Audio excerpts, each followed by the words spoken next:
Parece que eu sou sempre. Ó, boa noite pra quem é de boa noite.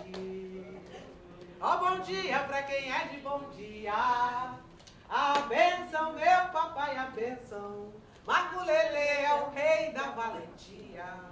Como a tradição é viva e eu sou afrontosa, eu criei uma possibilidade de dizer essa estrofe aí de outra maneira. Ó, boa noite pra quem é de boa noite. Ó, bom dia pra quem é de bom dia. A benção e a mamãe a benção. Nós somos todos reis em valentia. Bom dia a todos, todas.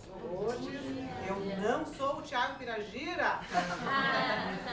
Como assim? Thiago, querido, que era para estar aqui mediando essa mesa, não pôde estar presente, porque ele está às voltas com 2 eventos ao mesmo tempo e com todas as questões de produção dos 2 eventos, então ele pede desculpas, mas vai estar com a gente logo mais, lá aqui no AfroSul do Modê, aqui, lá. Então, vamos conversar com essas pessoas queridas, maravilhosas, dos nossos grupos que são parceiros aí nessa proposição que fizemos, né, de pensar mesmo a relação com a ideia de precariedade, de pobreza, a partir do modo como alguns grupos movimentam os seus trabalhos.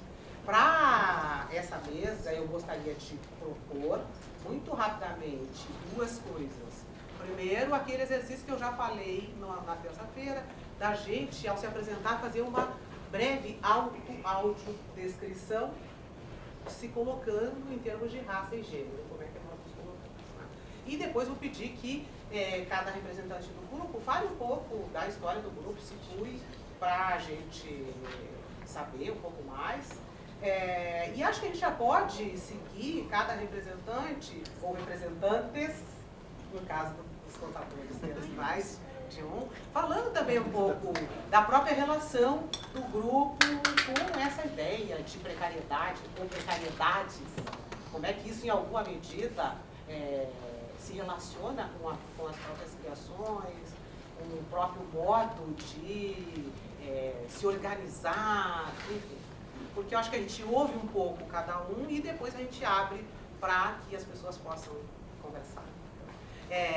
Então, só rapidamente retomando, eu sou uma mulher negra, de pele escura, cisgênera, corpo típico, cabelos crespos pretos, mas com mechas caramelo, eu tenho um rosto ovalado, olhos escuros, nariz largo, uso um piercing no septo nasal, dourado, brincos dourados, lábios grossos estão pintados de vermelho, estou usando um vestido em preto e dourado, que é comemorativo aos 50 anos do AfroSul Odomodê, um espaço importante de cultura negra, de dança aqui da cidade, a qual a nossa convidada Alessandra é uma das integrantes, bailarina do Afro, e que está preparando o seu espetáculo de comemoração dos 50 anos, que vai ter lugar no Araújo Viana no próximo 23. Então, quem puder estar aqui, estejam presentes num momento importante para a nossa cultura aqui afro-gaúcha. Estou usando sapatos pretos com solado branco. Então, Começa de novo. Fazemos assim. Por favor, querido. Obrigada. Sim, por favor, usem o microfone, pois eu sempre esqueço. Vai ter que falar de novo.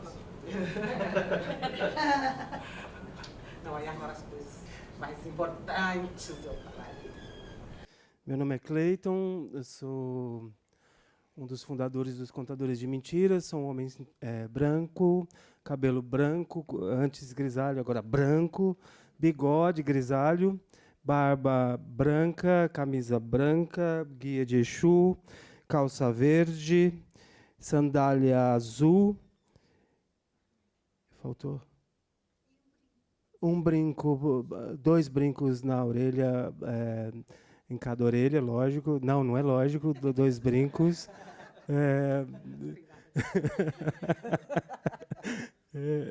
Por enquanto é isso.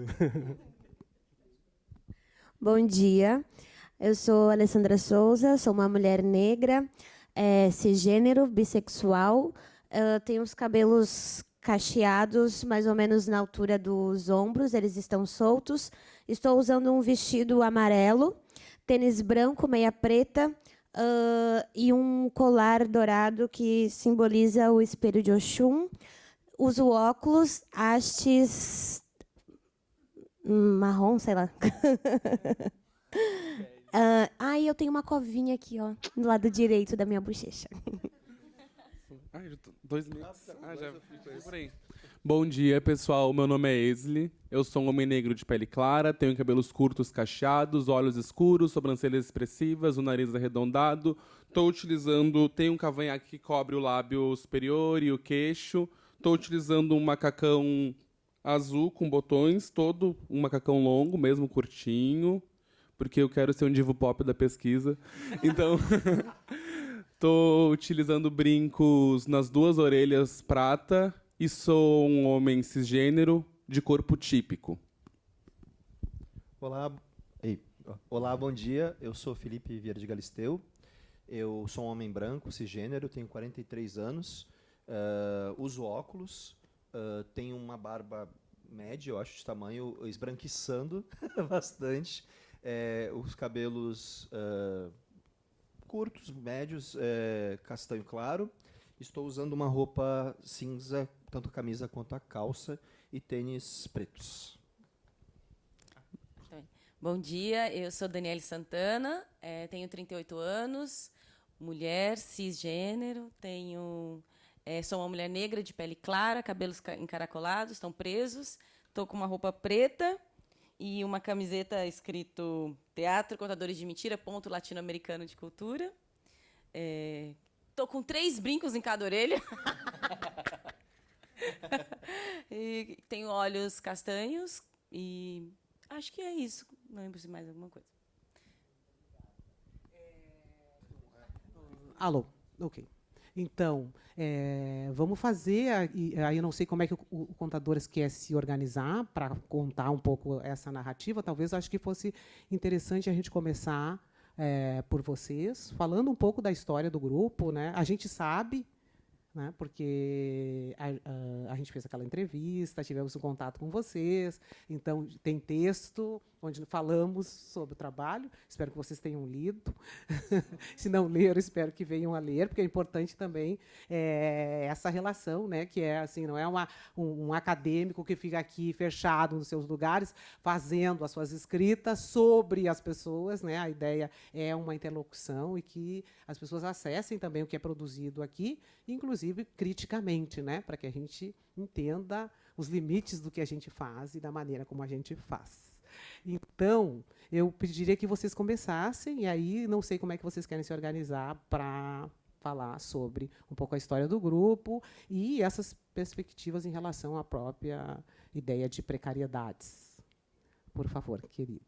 Você pode começar, Cleiton, falando um pouco do contexto geral e a gente pode falar do contexto específico. Pode começar. Tinha que ser do mais antigo. Bom, o Grupo Contadores de Mentira é um grupo que completou agora, em agosto, 30 anos. É uma trajetória de teatro de grupo. Temos nos dedicado à pesquisa de um teatro de rito, muito embrenhado nas tradições populares do Brasil e também tocando outras tradições populares de outros países da América Latina.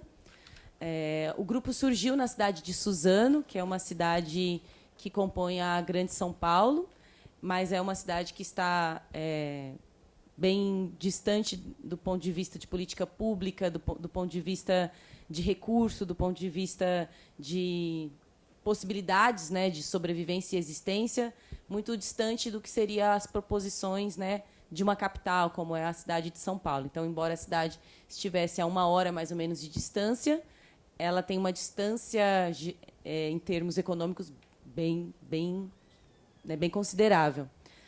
Ficamos 28 anos nessa cidade, onde a gente desenvolveu muitos projetos, E aí a gente teve uma saída abrupta, violenta da cidade, que eu vou deixar para depois os meninos falarem um pouco mais sobre isso, porque isso é um marco, né? A gente considera que tivemos alguns marcos na trajetória do grupo, né? O surgimento do grupo em si, porque o grupo foi criado numa cidade inóspita, que não tinha outros grupos, não tinha escolas de teatro ou de qualquer tipo de linguagem artística, não tem universidade, não tem equipamentos públicos do Estado, não tinha equipamentos públicos municipais. Já tinha uma Secretaria de Cultura, que funcionava também como biblioteca, e também como espaço de ensaio, e também como espaço de exposição. Era um espaço que acabava cumprindo todas as demandas, né, naquele período, em 95. Então, quando o grupo surgiu também a partir do Cleiton, que chegou na cidade de Suzano, como um artista jovem, também tentando ainda se firmar dentro da própria cidade, né? Estava vindo de uma experiência do ABC Paulista, onde tinham muitas lutas também do teatro amador, é uma coisa que antecede, inclusive, a Escola Livre de Teatro, que hoje é muito conhecida, né? Então, ele vinha desse movimento que antecedia, né, a escola. Então, quando chega em Suzano, já tinha um pouco dessa perspectiva do que era esse ato coletivo, de perspectiva de criação, né? E aí começa-se a juntar pessoas, né, para fazer essa ideia de coletivo. Então, esse é um marco dentro do grupo, que é esse momento de surgimento. Depois disso, passa-se os 10 primeiros anos, o grupo tentando se consolidar em termos de número mesmo, de pessoas, porque, como era uma cidade que não proporcionava nenhuma possibilidade de formação, a formação acabou sendo feita dentro do próprio grupo. Então, as pessoas do grupo formando as pessoas do grupo. Então, a gente tem um traço muito forte dentro dos contadores, que é a gente construir uma metodologia, né, uma maneira de formar a nós dentro do grupo, e cada pessoa que chegava trazia um pouco da sua experiência, das suas sabências, que nem sempre eram em teatro, na maioria das vezes eram em outras coisas, né? E isso foi compondo o nosso aprendizado, né? Uma forma de aprender muito próxima ao que as tradições populares nos ensinam também. Um segundo marco é quando a gente abre a nossa sede, que é o Teatro Contadores de Mentira. A princípio, um espaço que a gente alugou, um galpão, que ficava numa zona periférica da cidade, e à beira de uma linha de trem. E ali a gente iniciou os nossos processos de o que a gente começou a entender como uma comunidade expandida, né? Uma comunidade que saía de nós, que era aquela microcomunidade que era o grupo, e passava a ser todo um outro espaço, porque o espaço passou a cumprir uma função social, uma função pública, né? Então, a gente ali já se entendia como um grupo de teatro com vocação pública, porque estávamos ali nos envolvendo com outros problemas e outras necessidades da nossa comunidade, que éramos nós também, né? Então, isso também era uma coisa que a gente começou a perceber, que nós não estávamos fazendo algo com a comunidade ou para a comunidade, nós éramos a comunidade fazendo teatro naquele território, né? E aí, quando a gente abre o espaço, tem um marco para a gente muito importante, que é a noção de território, né? Tanto território enquanto corpo, que a gente já sabia, mas a dimensão disso muda quando a gente tem um território também físico, e aí também a relação desse território, do nosso fazer, com o espaço onde a gente está, com a cidade e com outros grupos que a gente foi também trocando ao longo desses anos todos, porque o território permitia isso, né? Quando a gente abriu a nossa sede, a gente teve também um marco político, tanto de resistência do nosso fazer, quanto também de resistência em relação ao que a gente estava sofrendo como opressão da política pública, né? Então, quando a gente abre o espaço, a gente também inaugura, vamos dizer assim, uma década de perseguição política em relação ao nosso fazer e ao nosso espaço e aos nossos corpos.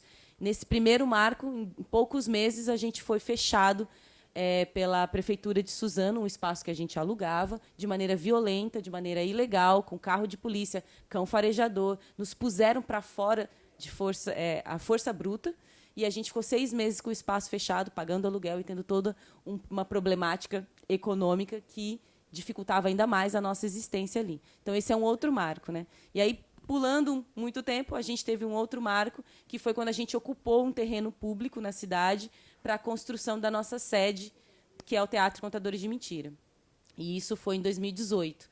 A gente criou um festival e ocupamos o terreno com esse festival, e aí anunciamos que nós não iríamos parar o festival enquanto a gente não tivesse a autorização de permanecer naquele território. Durante o festival, que durou muitos dias, muitos artistas foram para participar e se doaram para esse fazer, né? A gente teve autorização que nos dava a permissão de erguer ali o nosso teatro, só que por 5 anos. E que depois de 5 anos isso seria automaticamente renovável consecutivamente. Era uma zona periférica, um terreno que não tinha utilidade pública, que estava sendo usado como um local para descarte de lixo e outras coisas, e que ali a gente viu uma possibilidade de uma função pública e social do terreno, né, cultural para ele. E ali a gente ergueu, nós mesmos, né, os atores e atrizes do grupo, a gente ergueu a nossa casa com muito amor, aço e dor na coluna, mas foram meses de entrega total e de aprendizado de uma outra coisa que a gente não sabia, que era a construção civil, né? Entender sobre tudo isso. A gente era a mão de obra dos profissionais que a gente conseguia contratar, porque nem tudo era possível que nós fizéssemos. Então, a gente aprendeu serralheria, a gente aprendeu marcenaria, a gente aprendeu encanamento, elétrica, a gente aprendeu a mexer com vidro, madeira, a gente fez todo o possível para que erguesse o teatro e ele fosse ali um lugar, né, de amparo, de acolhimento e de liberdade. E aí, né, a liberdade sempre incomoda. E aí eu vou passar para que eles façam a fala desse outro pós aí. Quer falar, Cleito?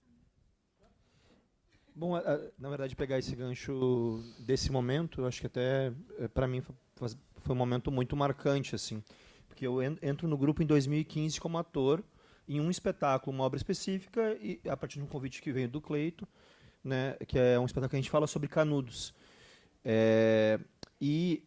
O momento em que eu faço uma escolha de vida, de, por exemplo, deixar um emprego na prefeitura, concursado, para ficar trabalhando apenas com o grupo, participando da gestão, é justamente nesse momento que eu tomo uma decisão, que é o momento que a gente sofre essa violência da expulsão desse lugar que nós construímos, né, com as próprias mãos. É um momento, assim, eu não sei se dá para ter a dimensão, talvez através das imagens que a gente trouxe também para exibir aqui para vocês, da dor que é você estar entranhado numa cidade durante 28 anos e construindo com aquelas pessoas, e não só na cidade, é um espaço de referência no Alto Tietê, em toda a região ali, nas cidades também de Poá, Mogi das Cruzes, né? Enfim, extremo Zona Leste de São Paulo. Então, era um lugar de encontro, de que esse grupo também, né, o nosso grupo, ele acabava fomentando que movimentos sociais, movimentos populares, entendessem aquele lugar como um espaço de acolhimento, um espaço onde é possível ter troca e se fortalecer. Então, inclusive, o Kaique, né, com a questão do movimento LGBT lá na região do Alto Tietê, que se fortalece nesse período. Movimentos de mulheres, também com o movimento de mulheres, o Agobelário faz reuniões lá no espaço. Então, é um espaço que, além da produção cultural, a produção dos nossos espetáculos, as atividades que a gente construía em redes com outros grupos que vinham até o nosso espaço, também tinha esse contato com esses movimentos, né? E tudo isso incomoda, né, os poderes públicos, especialmente em gestões conservadoras que não querem permitir, né, defendendo o Estado burguês, não querem permitir que o povo se organize, né? E o teatro de grupo é uma forma de organização popular.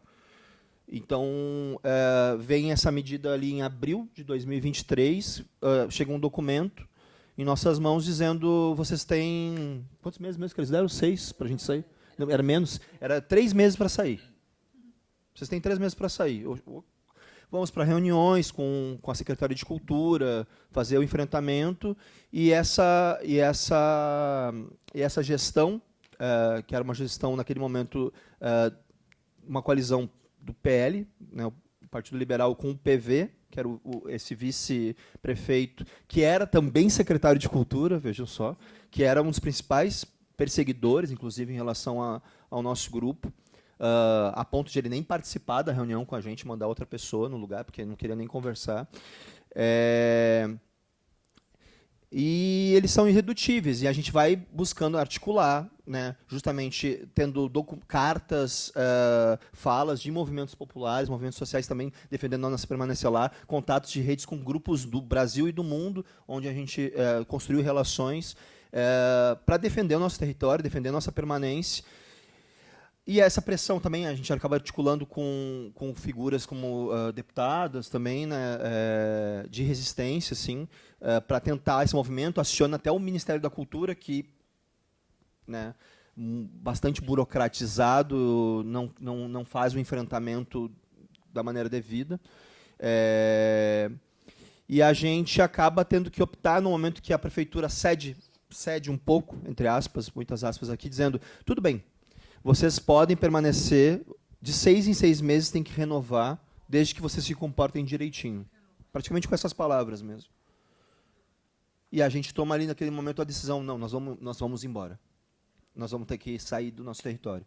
E o teatro é construído com containers, né? E a gente até pensa, será que é da natureza do container viajar, né?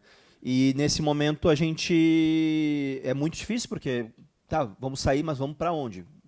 Como é que a gente vai comprar um terreno? Não dá para comprar um terreno. A especulação imobiliária em São Paulo é um negócio assim inacreditável, o preço das coisas, né? Para onde nós vamos? E às vezes é um pouco de sorte, eu acho isso, mas também tem a ver com as nossas articulações. Um camarada chamado Ricardo Massoneto, que é dos movimentos de cultura do interior de São Paulo,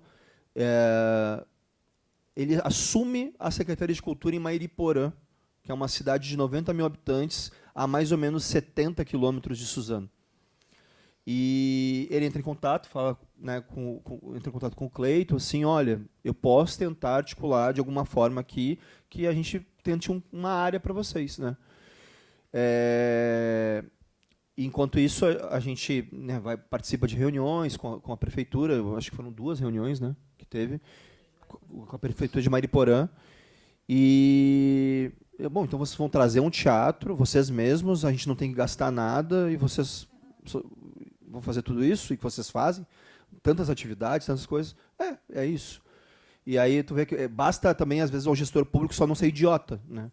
Porque é uma coisa boa para a cidade, o que a gente faz. E a gente, enfim, é obrigado a desmontar com as nossas próprias mãos durante 15 dias. Nós desmontamos... Desmontar não é a palavra, a gente tem que desconstruir o teatro inteiro. Ver ele subir em caminhões, os containers, ser transportado para outro local, chegar nessa outra cidade, esse novo território, e reconstruir tudo isso em 67 dias. E desde então a gente inaugura o espaço, reinaugura o espaço, em junho do ano passado. Em 1 ano e meio, mais ou menos, aí de atividades, já foram mais de 300 ações culturais que a gente fez nesse período. Oi? 350. Entre espetáculos, palestras, atividades formativas, oficinas. E saímos dessa cidade na periferia, né, da grande São Paulo, e fomos agora para um lugar que é um lugar numa zona de mata, ao lado de um rio. Então, estamos numa outra relação comunitária agora e construindo. E temos sentido muito suporte e apoio da população também da cidade e uma relação que tem cada vez mais também se fortalecido. Mas sentimos a dor da perda muito dessa distância do contato com essas pessoas que ajudaram o Contadores ser o Contadores de Mentira. É isso. Alô. Então, vou pedir para o Wesley Ramão, que é integrante da Espiralar em Cruza. A Espiralar se denomina como rede, não como grupo, né? Mas aí o Wesley vai poder nos contar um pouco sobre isso. Wesley, que é mestrando, me orientando no PPGAC, entrando agora, começando a sua carreira como mestrando. E, enfim... Wesley, por favor, conte um pouquinho para a gente aí sobre a Espiralar e o modo como ela vem se organizando. Obrigado, Céu. Isso que a Céu falou, eu ia falar quando eu me apresentei, que agora estou orientando da Céu, por isso que eu falei que eu quero ser um divo pop da pesquisa, né, no início. Então, pessoal, A rede Espiralar Inclusa, como você bem colocou, a gente se coloca como rede. Quando a gente fala em rede, a gente fala de uma abertura. Quando a gente fala em coletividade, a gente fala estamos aqui em coletivo, somos um coletivo agora. Se a gente fala grupo, tem algo que, bom, o meu grupo de amigos, a rede ela vai abrir em algum momento. Por exemplo, ela está aberta agora, estamos com um espetáculo que estreia hoje na Zona Cultural, com atores e atrizes convidadas. Então, quando a gente fala em rede, existe isso do convite, da abertura e a rede que pega. A rede que vem, a rede que olha e cria essas conexões mesmo. A gente vai por esse caminho de ser dessas pessoas. A rede Espiralar é composta por 6 jovens negros e negras da capital, Porto Alegre, e região metropolitana. Né? Então, nomear é dar poder, e é bom falar quem são essas pessoas. Felipe Coutinho, ator, performer, cantor, belíssimo. Então, conheçam Felipe Coutinho, Gabriel Farias, Gabi Farias, ator, diretor, performer, artista visual, ator premiado agora, vem do Rio com o prêmio. Que está dirigindo o espetáculo, Maia Marques, atriz, bailarina, performer. Letícia Guimarães, que também é atriz, bailarina, coreógrafa, carnavalesca. E ela pediu também para avisar, a gente conversou antes de vir para cá, que agora de forma política também, ela é a primeira mãe do nosso coletivo, então temos um bebê Espiralar lá com a gente, acompanhando os ensaios, junto com nós. E Cira Dias, que é atriz, bailarina, enfim. A Cira hoje não vai estar em cena, mas ela está em outros lugares assim, trabalhando. E eu, Esli Ramão, a gente começa dentro do DAD. Enfim, somos de diferentes barras. Começa Fio em maio de 2016. Então a gente trabalha junto por tabela desde 2016. A gente costuma falar isso. Eu entro no DAD em 2018. Só que Maia e Fio já vinham trabalhando juntos, depois Fio e Gabi, daí eu entro e começo a trabalhar com Gabi, Fio, Maia. Só que em 2019, Fio faz o estágio dele de atuação e convida algumas pessoas para estar no elenco. Logo, essas 6 pessoas que eu citei foram as pessoas convidadas. Então, a gente vem trabalhando com o Sobrevivo Antes que o Baile Acabe, que foi o nosso primeiro espetáculo. 2020, uma pandemia assola o mundo inteiro. Então, a gente já estava trabalhando, tendo alguns trabalhos em 2020, tivemos que mudar a rota. Mudar mesmo, assim, completamente. Só que a gente começou a pensar, estamos juntos desde 2018, né? Somos uma rede, somos um coletivo, o que a gente é? Durante a pandemia, nas nossas reuniões, a gente mudou a plataforma mesmo, assim, a forma de fazer teatro, ela virou outra, né? Então, somos uma rede. Inclusive, vocês falaram em agosto, a gente completou 5 anos agora em agosto, então, uma rede bem jovem. Decidimos, somos uma rede. Então, de 2020 para cá, a gente vem trabalhando com artes visuais, performance, teatro, arte e educação, também nesses lugares de estar nos festivais, fazendo oficina, porque é um lugar que a gente também está ali. Fazer teatro também é estar em coletivo, também é estar com as pessoas, né? E a gente, mais do que isso, a gente performa vida no presente. É o que a gente vem falando nas nossas apresentações, quando a gente manda um portfólio, quando a gente é convidado, convidadas e convidados, a gente performa a vida no presente. Ver 6 jovens, negros e negras, alguns já estão morando no centro, alguns, eu que moro na periferia, moro na Lomba do Pinheiro, o político fala isso, e a gente se organiza no nosso cotidiano, trabalha, faz o freela, faz educação, entra na pós, e vai viajar e volta. E a gente foi se adaptando como essa rede de, bom, vamos performar vida no presente. Então a gente vai lidar com isso. Foi uma escolha também muito política também, quem pode, quem consegue, quando a gente consegue, como a gente pode se organizar. A gente se encontra semanalmente, não só quando a gente está com o espetáculo, mesmo assim agora a gente está há 6 meses em sala de ensaio, mas quando a gente não está, a gente se encontra. Mesmo assim, para fazer ensaio, para fazer aquecimento vocal. Celina, às vezes, está com a gente agora, acompanhou, fez nossa voz lá pro Molha. E decisões que a gente toma, assim. Tem performance, vamos lá. Vamos adentrar e hackear o espaço? Essa rede vai hackear os espaços? Então, a gente decidiu também ir para um pouco... Quando eu falei para as artes visuais, porque a gente decidiu também numa escolha muito... Também, não sei se foi muito consciente, mas vamos fazer. Não só teatro, vamos fazer o que a gente consegue fazer. Temos artistas visuais, bailarinos e bailarinas aqui, então vamos lá. Então a gente vai para os museus também, eu e Gabi, a gente vem de uma trajetória de museus muito parecida também. Então a gente foi tendo essas técnicas de hackear o espaço, assim mesmo. Que mais que é importante falar sobre a rede Espiralar em Cruza? A gente vem de vários de 2020 para cá. Eu vou me lembrando, eu estava aqui anotando porque a galera foi me avisando, a gente teve, no meio de vários ensaios, a gente conseguiu parar para conversar sobre o simpósio, assim, tipo, não, eu tenho que conversar porque eu preciso saber o que vocês querem, né, eu sei que eu tenho que falar, mas informações importantes que vocês acham que tem que ir. De lá para cá, a gente passa pelo Porto Alegre em Cena, mostra a cura, o projeto Verafro junto com Preta Go ali, com Silvana, tá lá. Sil, tudo bem? Passamos por Bienal e passamos por Festival Porongos. Então, de 2020 para cá, uma trajetória de artistas jovens que foram se apoiando, se acolhendo e escolhendo, agora mais maduros também, quando a gente é jovem, né? Tipo, tá lá, 6 jovens com 18, 19, 20 anos. Nossa, fazer teatro é lindo, é belíssimo. É belíssimo, só que a gente não sabia o que vinha no pós, né? Tipo, de ter que escrever edital. Como se faz um edital? Como que se escreve um edital? Como que se organiza uma rede? Como se organiza um portfólio? A gente foi fazendo isso sozinho, pesquisando. A gente entrava... Gente, eu consegui uma informação aqui, peguei com uma pessoa aqui que é da produção, repassei. Outra, pesquisei aqui agora na internet e descobri isso. Então, a gente foi se organizando mesmo. 6 pessoas que tinham um sonho, uma vontade, e continuam aí trabalhando e atuando. Mas foi muito no hackear. E tinha essa lógica, assim, que Gabi fala isso. Hackear um sistema que ele é racista, que ele é machista, que ele é patriarcal, através da arte, através da performance, através da poesia, através da dança. Dançar em cima dessa estrutura. Nossa primeira peça fala de uma estrutura. Dançar em cima dela e quebrar essa estrutura também, quando a gente pode fazer isso, né? Eu acho que por hora é isso. Depois podem vir perguntas.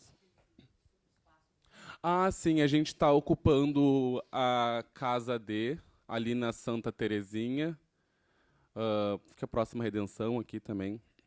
Que antigamente era espaço que ficava no gasômetro, mas todo mundo está vendo como está a situação do gasômetro também. Agora essa parceria público-privada. Fecharam, nunca voltou, não tem data para retornar e não vai retornar. Isso é uma realidade. Esse espaço não vai voltar ali, que era no Usina do Gasômetro, igual a Usina das Artes, a Casa D. A gente está lá desde 2022, pós-pandemia, abriu o edital novo. Então, a gente ocupa esse edital da prefeitura. Então, de 2022 até agora, a gente ocupa aquele espaço, que também é um grande... sempre, como a gente faz reunião lá, será que ele continua? Será que não continua? Um espaço que está lá resistindo com outros coletivos e outros grupos e outras redes. Tipo assim, a gente vai também gerindo espaço, um espaço que ele está precário, quando a gente fala de precariedade. Tipo, às vezes, chega lá, não tem luz, não tem água. Daí a gente tem que lidar com o espaço ali, a gente vai gerindo também. E para fazer uma manutenção no espaço, não é a gente chegar lá, quero trocar o vidro. Daí tem que mandar e-mail para a prefeitura. E, tipo, eu, por exemplo, já fiz um pedido há quase 1 ano. E tá lá. E até agora, a gente foi fazer a manutenção, não precisa agora. Tá, então a gente vai ficar aqui quase que nessa insegurança também de estar com espaço que tem vidro quebrando, que tem coisas caindo, e a gente tá... Como que a gente fica assim? Então, desde 2022 a gente está lá, ocupando e resistindo mesmo com outros coletivos. A gente se reúne com eles também, a gente conversa sobre espaço, a gente gera espaço. Quem fica com a chave? Eu estou com a chave do portão, vamos fazer uma cópia para cada um. A chave da cozinha, quem vem final de semana? Vamos fazer uma chave para cada um, para que a gente possa ter a dignidade de guardar uma comida, uma água gelada no final de semana, assim, quando a gente vai para lá ensaiar. Então, é esse espaço que está acolhendo a gente muito, assim, lá que a gente construiu várias peças e várias performances e várias videoartes. Foi nesse espaço, e ele continua lá, ele está armazenando vários dos nossos cenários. A gente está tipo assim, gente, tem mais cenário do que espaço agora aqui com a gente. O que é muito bonito também de ver, que a gente fica, então, é sinal que está sendo produtivo. A gente está vendo aqui cenário, figurino, então está acontecendo a coisa. E outros coletivos também, a gente tem esse apoio de, vamos lá, ensaiam com a gente, abre a sala. E é muito legal manter essas parcerias, porque é isso. A rede está aí através de parcerias e seguimos. Por hora é isso. Depois, se quiserem fazer mais perguntas. E volto a repetir, hoje à noite, às 7 horas, espetáculo Molha, na Zona Cultural. Então, vem aí um espetáculo novinho, depois de 2 anos que a gente não fez um espetáculo novo. Então, novinho. Não, a gente fez um infantil, né, Céu? Desculpa, a gente fez um infantil. E agora a gente volta com um bem... Tá intenso. Vem hoje, quinta, sexta, sábado e domingo, todos os dias às 7 da noite, 22 e 23 também às 7 da noite. Então, sábado e domingo que vem também, então se organizem, já tá lá, Rede Espiralar em Cruza no Instagram, tá tudo por lá, as informações do nosso coletivo, portfólio, fotografias, parcerias que a gente já fez. Então, obrigada, Esli. Como vocês viram, eu coloco tudo, eu me aproprio de tudo, né? São meus orientandos, eu que trabalho com as pessoas. Enfim, a gente resolve as coisas como é possível. Tem a ver com isso que o Wesley está falando, né? Porque se a gente for ficar esperando e pedindo para tentar receber alguma coisa, a gente não sairia do lugar, né? Mas, brincadeiras à parte, acompanhei esse processo, né, de iniciação por conta disso também. Foram meus alunos e alunas, e o espetáculo, e aí o nome tem uma importância, né, que o Wesley fala, que é Sobrevivo. Eu fui a orientadora do espetáculo e acompanhei esse início da Espiralar, né? Então, tem também essa escolha de estar com essas pessoas, né? Sejam os amigos dos contadores, seja a Espiralar, mas também a Trupe de Trapo, que é a minha orientanda já terminada, já defendida de doutorado, Alessandra Souza, recentemente defendeu sua tese em setembro. A doutora Alessandra Souza vai falar um pouco sobre a relação com a Trupe, que a gente estabelece mais por intermédio da Rossana, né, que falou no outro dia sobre a relação, mas que também é isso, tem a ver com esses grupos que nós nos acercamos para pensar a questão aí que a gente está se propondo a pensar em relação à Rede Internacional de Estudos da Presença e a este simpósio. Então, pedi para a Ale, querida, falar um pouco sobre a relação com a Trupe a partir do modo como ela se relaciona, né? Porque a Trupe, entendo, inclusive, que tem esse caráter, que tem muitas pessoas, né? Para além de um núcleo que se mantém, mas ela vem agregando e trazendo novas pessoas e se transformando, né? Como Trupe. Então, por favor, Ale, querida. Bom, eu faço parte de 3 coletivos, né? O coletivo Preta Poesia Feminina, qual nossa diretora está ali, Silvana Rodrigues, que é um coletivo de mulheres negras. Sou bailarina do Afrosul e atriz, e obrigatoriamente estou sendo produtora da Trupe de Trapo também, por uma necessidade da companhia. Eu estou há 3 anos na companhia, na Trupe de Trapo, mas esse ano a companhia completa 17 anos, e ela veio de uma necessidade do Anderson, que foi o fundador, que não está aqui hoje porque a companhia está apresentando seus espetáculos em Cachoeirinha, de não se sentir pertencente a coletivos, à realidade daquela época aqui de Porto Alegre. Então, eu vou criar meu próprio grupo e vou trabalhar do jeito que eu gosto. E então ele foi criando então essa companhia que é de formas animadas, né? Trupe de Trapo, Teatro de Bonecos. E durante muitos anos, então, essa companhia ela se sustentou sozinha, apenas com espetáculos de luva ou de caixinha de lambe-lambe. E ao longo do caminho, então, o Anderson foi encontrando parcerias. E um detalhe muito importante, que foi uma virada de chave na companhia, ao longo dessa trajetória, o Anderson foi se entendendo como um homem negro. E aí isso foi reverberando também nos trabalhos da companhia. Então, quando eu chego na companhia, em 2022, foi logo quando nós estávamos voltando aos palcos, né, após a pandemia. A Trupe tinha feito um espetáculo para falar sobre a Carolina Maria de Jesus, que fez naquele formato audiovisual, né? Foi um edital que foi contemplado, e aí fez um espetáculo que era para vídeo, né? Foi um espetáculo filmado. E aí, quando foi para o palco, a atriz que fazia a Carolina, por questões de outros trabalhos, não pôde fazer, então a companhia me chamou, e aí eu entrei para a companhia. E foi um grande desafio porque justamente nós estávamos num momento de falta de dinheiro total, e a nossa estreia foi dependendo de bilheteria, então foi aquela realidade, né? Pessoas indo pouco ao teatro ainda, né? Retomando ainda com medo, e aí, enfim, aconteceu isso, assim. Mas a nossa companhia, apesar de ter 17 anos, nós não temos uma sede, né? A gente, quando precisa, a gente aluga algum espaço para isso. Isso dificulta muito o nosso trabalho, porque os nossos cenários, hoje a companhia está com 8 espetáculos ativos. Nossa companhia é muito grande, pessoas majoritariamente pretas, e nossos cenários ficam espalhados na casa de cada um. A gente brinca que nós que patrocinamos a Uber, porque o que a gente esquece de coisa em casa e tem que chamar o Uber para levar para o dia da apresentação. Então, é a gente que patrocina essa empresa, de tanto que a gente chama. Mas é isso, que daí fica um pouco de cenário... eles deveriam nos patrocinar, mas nós que patrocinamos eles. Fica tudo espalhado, né? Imagina, 8 espetáculos na casa de cada pessoa, assim. Então, é muito difícil, e nesse sentido também numa questão de se aprimorar, se aperfeiçoar. Por exemplo, eu sou bailarina.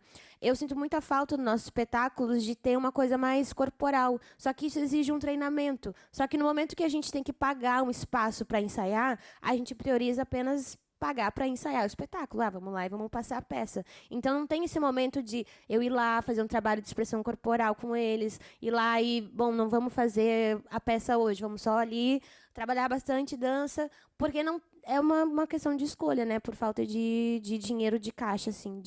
Então, essa falta de ter um espaço acaba dificultando a gente de poder se aperfeiçoar cada vez mais, né?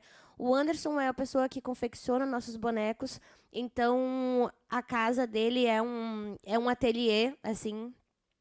Então, também isso dificulta, porque ele mora em Cachoeirinha, então, para a gente aprender a confeccionar os bonecos também, daí tem toda essa questão do deslocamento, de ir até Cachoeirinha, ir lá, aprender com ele. Hoje, na companhia, eu dirijo o único espetáculo adulto que a companhia tem, que é o do... eu falei que eu entrei para Carolina, mas depois teve uma troca, né? Hoje eu dirijo Carolina e outra atriz que faz, que é a Silvia Duarte, faz essa personagem. E também atuo em mais 3 espetáculos da companhia. Há um revezamento dos elencos, mas também a gente depende muito da gente. Assim. Então, se hoje eu me machucar, não tem, por exemplo, quem vai me substituir nos 3, sabe? Então, a gente fica dependendo muito um do outro, assim. O que mais que eu posso falar sobre a trupe? Uma outra coisa. Por exemplo, o espetáculo Bandelli, que foi o que estava dentro dessa programação, assim. Nós temos realidades muito diferentes dentro do elenco, né? Eu, até então, estava até setembro recebendo uma bolsa, o que me permitia me dedicar ao espetáculo, porque tinha ali um dinheiro fixo todo mês, né? E dentro do espetáculo nós temos a Mayura Matos, que ela é a única CLT do espetáculo Bandelli, e ela é a única mãe do espetáculo Bandelli. Então, são muitas camadas, assim. O fato dela ser CLT e na escola que ela trabalha, ela ter os dias fixos e são dias inegociáveis, isso também dificulta a nossa logística de organização de ensaio. E dentro da companhia, o Anderson é o único que se sustenta apenas pela companhia, porque ele tem bastante trabalhos de boneco de luva também, onde vai apenas ele e ele consegue vender bastante para as escolas. Assim, eu consigo, felizmente, hoje eu consigo viver só da minha arte, mas é isso, é porque eu também estou em outros coletivos, eu dou aula de dança, eu dou oficina de jongo, me contratem, e então é através desses outros trabalhos que eu estou conseguindo me sustentar, mas não é apenas pela companhia. Só 2 enegrecimentos, que para as pessoas que não são daqui de Porto Alegre, ou mesmo para os estrangeiros. Cachoeirinha, uma cidade vizinha de Porto Alegre, na Grande Porto Alegre. Tá? E a outra, que agora eu me esqueci, que eu acho que também era importante. Sim, a usina do gasômetro é, ao mesmo tempo, um prédio histórico, né? Uma usina que é do século retrasado, eu acho, no século passado, agora já nem sei. Início do 20. E que foi a usina do trabalho do ator, da atriz. Ela começa a UTA, né, começa nesse espaço e a gente fica lá que nos foi cedido, porque foi transformado num espaço cultural, né, a partir de um determinado momento, né, ela fica fechada durante muito tempo lá, e tem um momento que a prefeitura transforma num espaço cultural. E a gente recebeu uma sala quando iniciou a usina, né, e fomos expulsos de lá 2 anos depois, porque faz esse processo que é de fechar, que o Wesley nos conta, e com a desculpa de que vai melhorar o espaço, e na verdade, é uma desculpa para tirar as pessoas que estão lá ocupando e produzindo arte para a cidade. Então, a usina do gasômetro é, ao mesmo tempo, um espaço, digamos, no sentido de alguma coisa cultural da cidade que tem, quase turística, e um espaço cultural que vai e vem, e que agora está em vias de ser encampado completamente pela iniciativa privada, como muito dos espaços públicos tem acontecido, né, na nossa cidade. E aí se cria numa escola, que é esse espaço que o Wesley fala, na Santa Terezinha, era uma escola abandonada, transformada em espaços culturais. As salas, que antes eram sala de aula, agora são salas em que os grupos trabalham, alguns produzem espetáculos lá, as pessoas vão até lá, e alguns usam também como espaço mais exclusivo de ensaio. Mas não era esse enegrecimento. CLT. CLT. Ai, meu Deus, é engraçado. CLT é alguma coisa que tem a ver com as leis trabalhistas, né? Que a gente teve em algum momento, inclusive como possibilidade, né, para as pessoas poderem se relacionar com ela e ter um mínimo de direitos, que foi avacalhada por completo nos últimos tempos, mas é isso. Só para vocês entendam, quando ela fala CLT, é uma norma, são leis trabalhistas que regem determinados grupos de trabalhadores que trabalham lá. Isso. Exatamente, como diz aqui o professor Gilberto, contador e tudo mais, um contrato formal de trabalho. Então, só para a gente, porque tem pessoas que não são nem do país, então, esses termos que para nós são comuns, né, a gente, talvez, elas não compreendam. E idade, que é o nosso departamento de arte dramática, né, que a gente fica falando idade. É a sigla do departamento de arte dramática. Eu não sei se vocês gostariam agora, antes da gente abrir para as perguntas, questões, talvez mostrar as coisas que vocês trouxeram, como visualidade, imagens, tudo. Pode ser. Pode ser, daqui a pouco, Sofia, tu quer alguma coisa que precisa ser... Posso esperar. Ok, obrigada. Então, por favor, vamos ver as imagens. Tem uma pastinha chamada Hoje em Mariporã.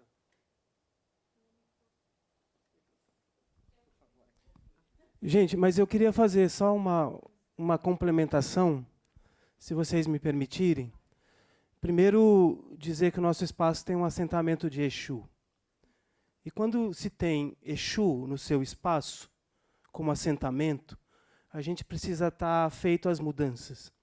Então, todos esses grandes impactos que aconteceram no nosso espaço, certamente, a gente começou a entender que esse deslocamento que aconteceu radical era necessário. Então, hoje eu acho que a gente firmou muito mais ponto em Exu e faz parte da trajetória. É só ir passando. Pode parar nessa foto. Esse é o Teatro Contadores de Mentira hoje, né? É o espaço que está remontado em Mariporã, ao lado da floresta. E eu só queria complementar essa coisa dos contadores, e eu falo muito rápido. A gente fala de rede, a gente fala de grupo, a gente tem falado de biomas. O que a gente na verdade, são microsistemas culturais. E cada microsistema depende do seu território e do seu envolto. As condições daquele pequeno território, daquela pequena célula de floresta, só vai crescer se a comunidade for coautora do nosso território. Ele não é só um espaço do grupo, ele deixa de ser. A cidade é coautora da nossa possibilidade de permanecer. Então, o que a gente tem feito todo o tempo, quando a Dani diz não é um trabalho para a comunidade, mas é se reconhecer como comunidade, isso estava fácil dizer quando a gente estava há 28 anos em Suzano. Como eu digo, como estrangeiro e refugiado, hoje na cidade de Mariporã, que eu sou a comunidade. Não posso chegar dizendo dessa forma. A reconstrução do bioma, o regenerar o bioma, vai depender de muitos fatores que não são só produções artísticas. Estamos entrelaçados, embrenhados na relação com a cidade, porque assim nascemos, mas não pertencemos a essa cidade do ponto de vista histórico. Então, hoje, estamos recompondo a nossa maneira de pensar sem se atrever a impor sobre a cidade. Embora ela nos acolha e diga, quero, a gente está tentando tomar alguns cuidados, quer dizer, não posso impor. A gente vai ter que criar relacionamentos. Então, nossos grupos são formados híbridos e sobre a capacidade de relacionamento. E termino aqui dizendo que a permacultura, a sintropia, as florestas, é um papo de floresta, diz o seguinte, que uma árvore centenária, às vezes enraizada, é capaz de conviver com uma plantação de milho que é sazonal. Então, essa possibilidade de diversidade das nossas florestas, em que corpos diferentes, alguns que ficam e vão permanecer, e outros que são como flores, são fundamentais em um período, mas vão embora, também são fundamentais para a permanência de nossos grupos. A gente aprendeu com as tradições populares que as tradições não estão no altar, que elas não podem ser colocadas no museu. Elas estão em movimento, em gira. Elas só se mantêm porque estão em constantes transformações. Falo isso porque também sou um homem branco que também teve que aprender dentro do grupo e da diversidade que algumas camadas hierárquicas que a qual a gente foi recompondo, fomos aprendendo com essa diversidade. Então, nosso grupo é formado, sim, por muitas pessoas de idade, gênero e cor completamente diferentes, e isso faz com que as nossas divergências se converjam no mesmo rio. Porque é entender que nem sempre teatro de grupo significa um outro modelo que tinha antigamente. Por isso que a gente chama de microfloresta. Microfloresta não tem produto, não tem caminhão passando aqui dizendo quero comprar o seu produto. A gente não produz esse tipo de coisa. A gente não produz para esse tipo de coisa. Enfrentamos a estrutura toda para tentar produzir aquilo que a gente tem como sazonalidade. Esse ano é o que temos. O ano que vem secou, vou ter que trabalhar diferente, vou ter que encolher as formas de pensamento, vou ter que procurar espaços alternativos para começar a trabalhar. Mas eu não vou morrer, apenas vou me manter ali com uma caatinga, em dormência, mas para quando vir os tempos bons. Esses são os nossos territórios. A gente vai aprendendo nas pandemias a fazer vídeo porque não tinha outra opção, para não morrer, para permanecer vivo e construindo relações. E que, sim, os nossos maiores patrimônios hoje são as redes. Eu queria pular só uma pasta. E aí eu paro de falar. Mas é só entender que, às vezes, a gente teoriza um pouco, mas se a gente entende que as florestas são espremidas, também sofrem queimadas, também sofrem pressão, porque são reservas de humanidade, e reservas devem ser protegidas pelo Estado e pelas cidades, o nosso desafio é sempre sobreviver e negociar, mas saber que quem está do outro lado da mesa são pessoas com alguns princípios e a gente não negocia esses princípios, né? Então, é assim que a gente tem se mantido esses anos todos. Quando você fala de um grupo de 30 anos, é isso que a gente está dizendo. A gente aprendeu a se relacionar.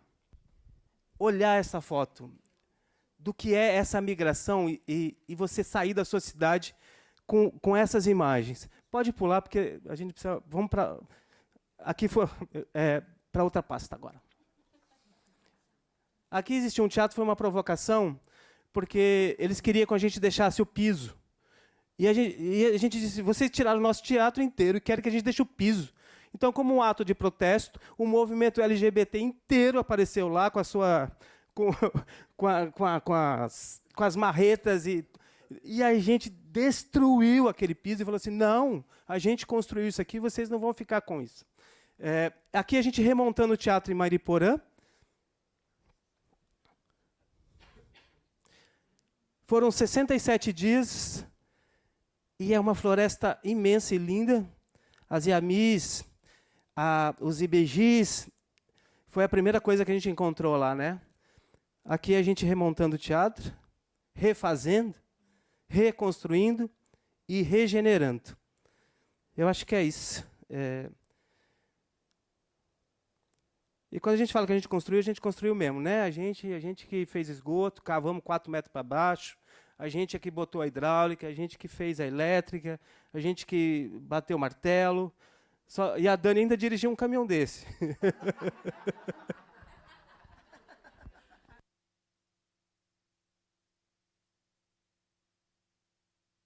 Eu não conseguiria nem por 1, quanto menos por 5.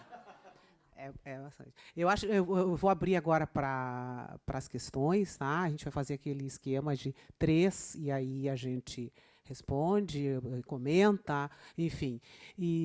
Mas quero, enquanto o Erivan vai sendo a pessoa ali que faz a gentileza de passar. Tu tem o microfone contigo?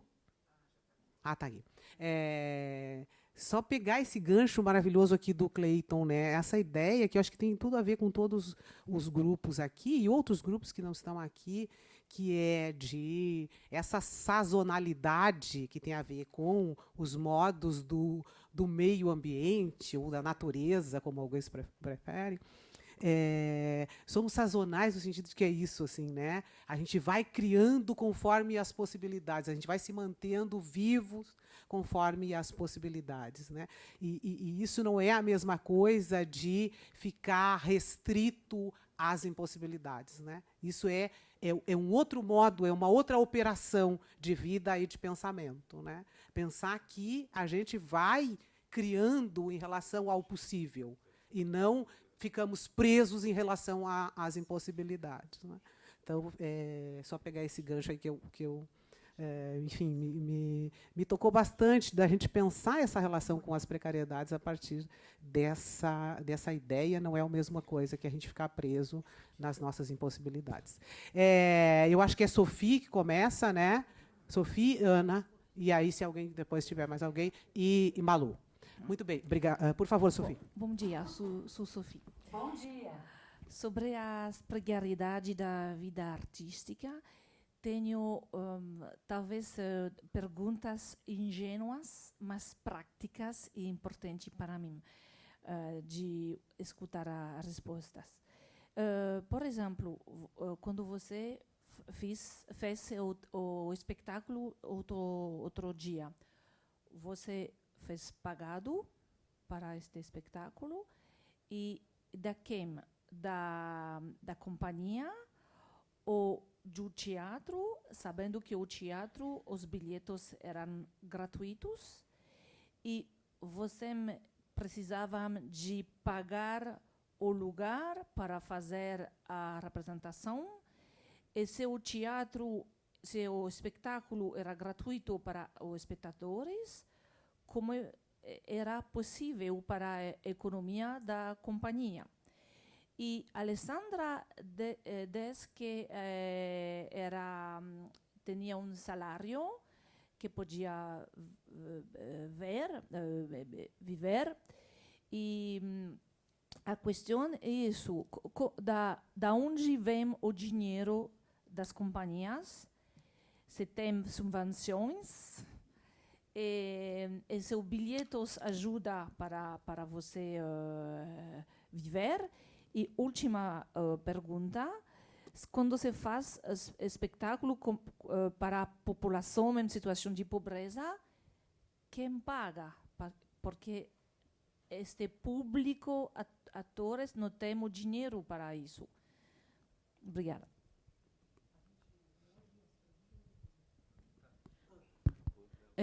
Desculpe pelo meu português, vou ser muito rápida porque eu entendo, mas é provável que não entendo todo.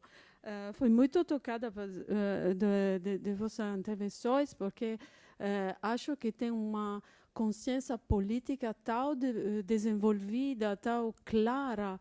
A clareza me tocou muito. Não tem mais, eu acho, isso é minha opinião, acho que na França, também na Itália, não tem uma consciência tão clara. Tive no passado, nos anos 70, mas agora eu acho que tem algum exemplo de atividade como você, que acha o teatro popular como forma de organização social. Você disse essa frase que me fala muito.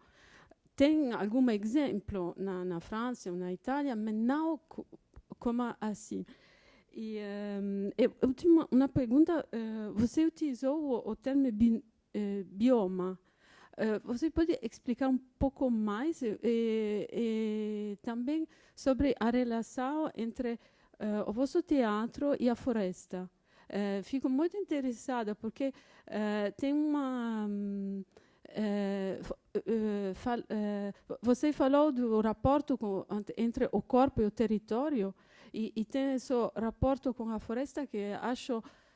particularmente aqui, a questão da floresta no Brasil, da natureza, é muito importante, mas também em outro lugar. E tem na Europa uma tendência a estetizar a floresta, esta paixão, falar com árvores, que tem uma tradição muito interessante, mas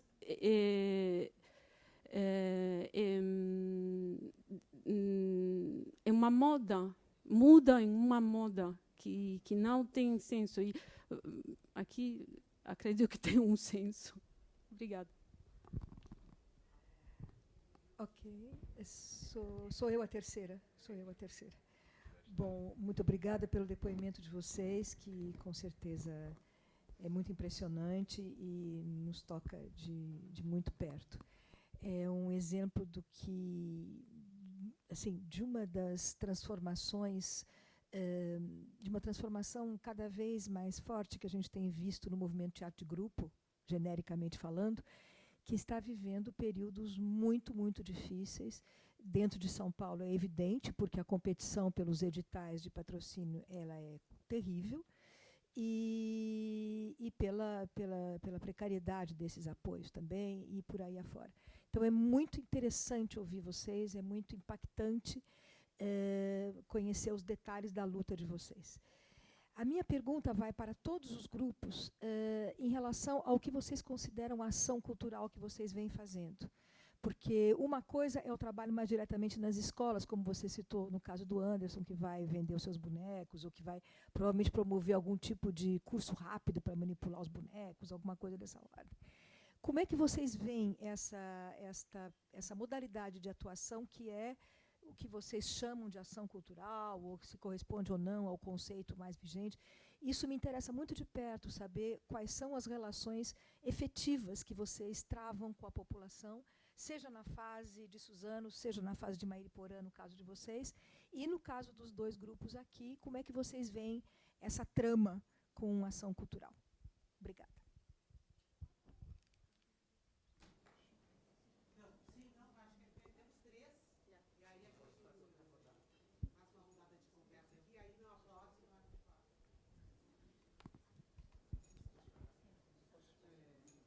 Por favor, quem gostaria de começar a fazer os comentários? Eu acho. Começo pela última ali, da ação cultural, que é a mais fresca. Como eu falei, essa rede ela vem se nutrindo através do apoio da coletividade. Então, como a gente não tem uma sede, por exemplo, que ela é grande, que ela não comporta, por exemplo, um público de 50 pessoas, então a gente foi tendo outras estratégias que foi das alianças mesmo. O coletivo que convida, vocês podem fazer a possibilidade de uma oficina? Sim. Quando? Isso é uma ação cultural.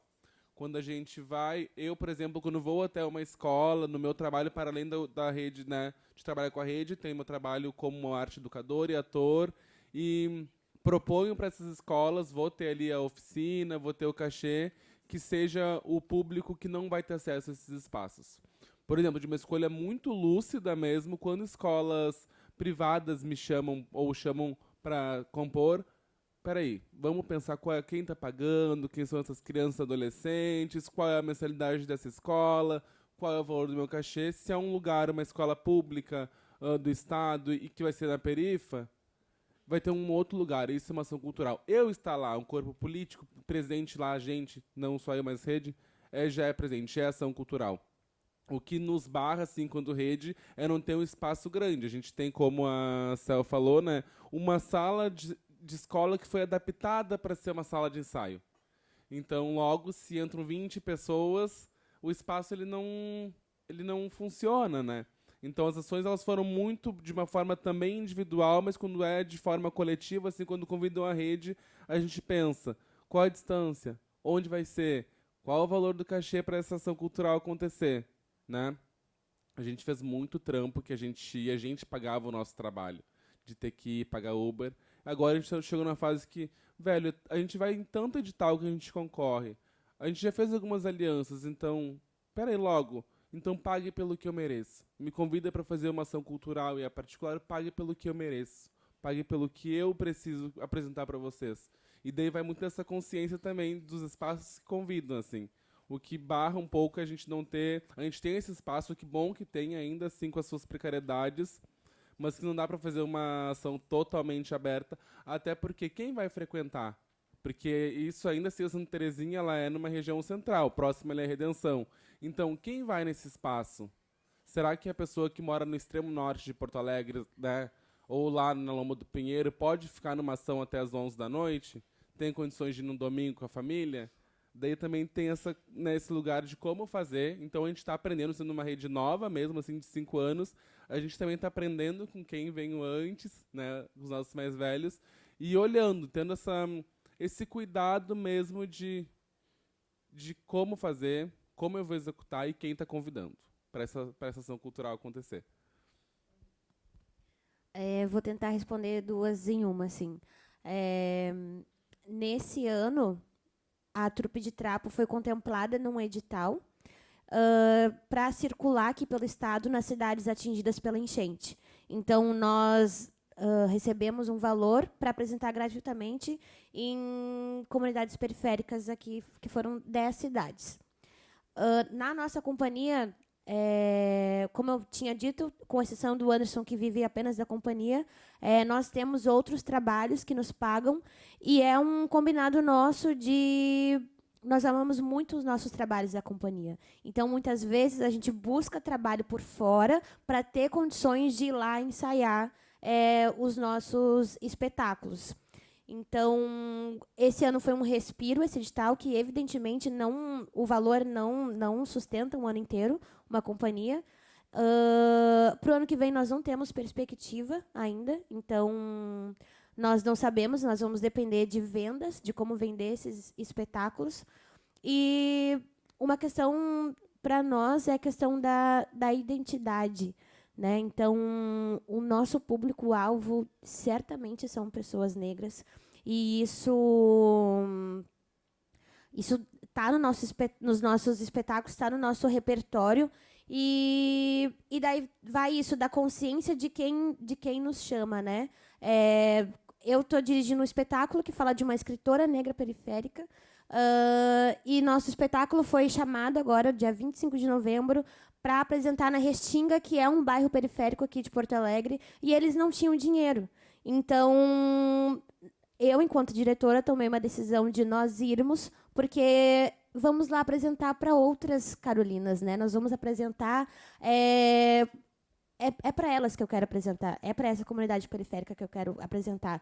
E, paralelo a isso, uma instituição com dinheiro, para o dia 24 de novembro, chamou esse mesmo espetáculo e, inacreditavelmente, queriam nos oferecer R$150, que era o valor da diária, sabe? E aí, assim, Novembro Negro, um espetáculo que fala sobre uma mulher negra, um espetáculo dirigido por uma mulher negra, que é uma atriz negra que está interpretando, e aí eu fiquei assim, que coragem, né?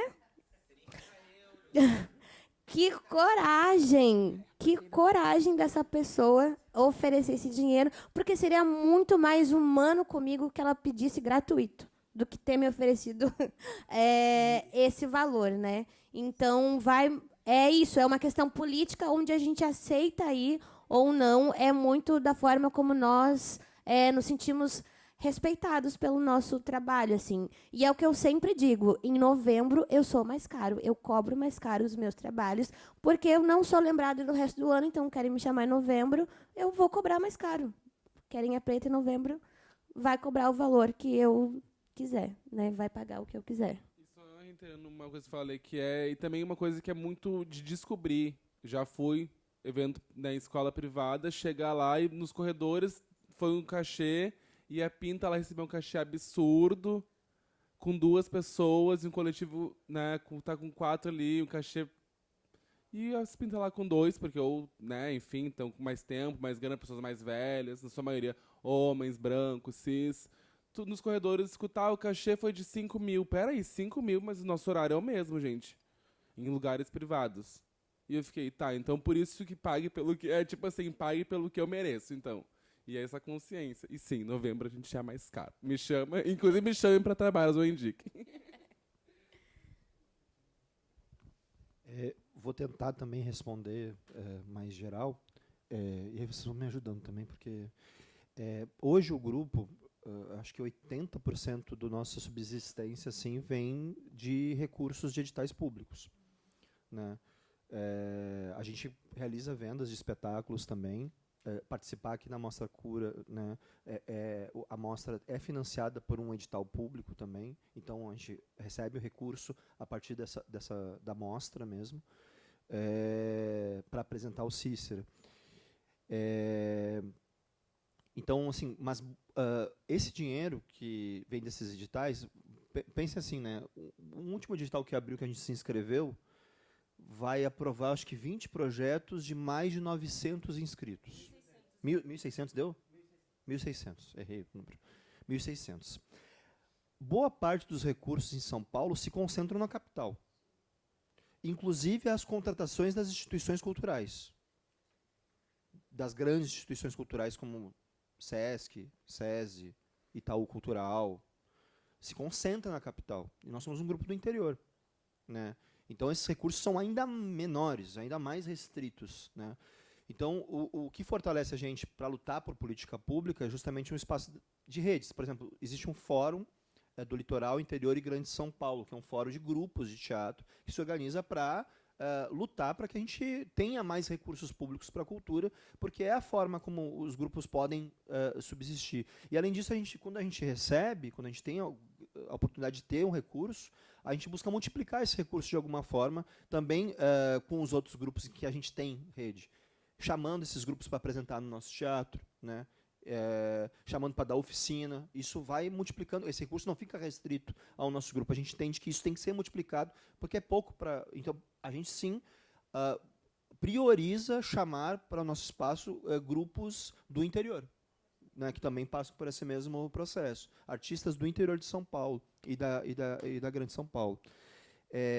E aí, em termos de ações, né, além de apresentações de espetáculos, oficinas, que é, digamos, o que seria mais de praxe, né, nós temos algumas ações, por exemplo, que eu acho que é legal compartilhar, porque vocês falaram também de escolas. Né? Nós temos um projeto chamado Palco e Pátio, né, que a gente leva para dentro da escola atividades, né, espetáculos, oficinas, e também traz a escola para o teatro. Isso é uma ação que começa ali pela proximidade com a escola em Suzano, e que a gente já realizou uma edição em Mariporã.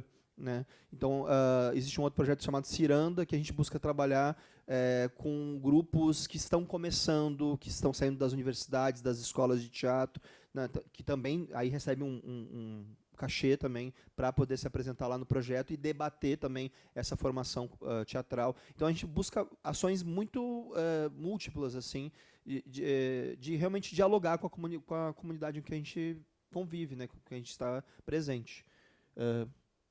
Esses projetos que o Felipe comenta, né, a gente tem eles divididos em camadas. Então, essas relações, ações culturais, para a gente, como a gente, em Suzano, percebeu que nós tínhamos era um espaço privado com vocação pública, então que nós ali éramos um espaço único na cidade, não havia outro espaço que estivesse oferecendo ações culturais de formação, principalmente, e de exercício do olhar, né, onde as pessoas pudessem se encontrar e ver obras de maneira geral, né, das linguagens, a gente começou a perceber que não era sobre os nossos trabalhos especificamente mais. Não era sobre um espaço onde eu ia ensaiar, onde eu ia treinar, onde eu ia aprender. Era um espaço onde eu precisava multiplicar esses saberes.